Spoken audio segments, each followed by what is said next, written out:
कल हम लोग पढ़े हैं काल। काल में ही क्या पढ़े हैं? भूतकाल। भूतकाल के 6 वेद होते थे और काल के 3 वेद होते हैं। आज हम लोग पढ़ेंगे भूतकाल से आगे आगे है वर्तमान काल। ठीक है, वर्तमान काल के कितने वेद होते हैं? 3। तो सबसे पहले वर्तमान काल का क्या परिभाषा होता है? जिस क्रिया से काम के लगातार चलने का बोध हो, लगातार चलना या होने उसे वर्तमान काल कहते हैं। जैसे वह पढ़ता है तो काम चल रहा है, अभी वर्तमान में जो हो रहा है। वह खेल रहा है, वर्तमान में क्या हो रहा है? खेल रहा। वर्तमान होता है कि जो अभी चल रहा हो। जैसे अभी हम पढ़ा रहे हैं तो ये भी क्या हो गया? वर्तमान काल। वर्तमान काल के कितने भेद हैं? 3 भेद हैं। सामान्य वर्तमान काल, तत्कालीन और संदिग्ध वर्तमान काल। ठीक है, तो सामान्य वर्तमान का क्या परिभाषा है?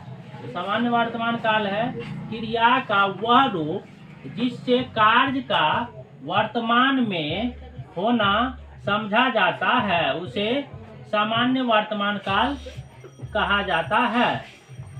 जैसे में वह सोता है तो क्रिया क्या हो रहा है? सो रहा है। वह गाता है, ठीक है, आदि। तीसरा है तत्कालिक वर्तमान काल। जिस क्रिया तीसरा नहीं है, दूसरा तत्कालिक है, तीसरा संदिग्ध है। जिस क्रिया से यह पता चलता है कि काम वर्तमान काल में हो रहा है। काम क्या हो रहा है? वर्तमान काल में हो रहा है। वह जा रहा है। राम मिट्टी खोद रहा है। ठीक है, संदिग्ध वर्तमान काल। जिससे क्रिया के होने में संदेह हो पर वर्तमान में संदेह ना हो, उसे संदिग्ध वर्तमान काल कहते हैं। मतलब कोई काम हो रहा है लेकिन उस पर हमें क्या हो गया? संदेह हो गया कि नहीं हो रहा है, लेकिन वर्तमान में क्या हो रहा है? संदेह नहीं हो। तो राम जाता होगा। क्या है? राम जाता होगा। इसमें संदेह भी हो रहा है और जा भी रहा है। वर्तमान में वो जा भी रहा है और हमें संदेह भी हो रहा है कि जाता होगा कि नहीं जाता होगा। ठीक है।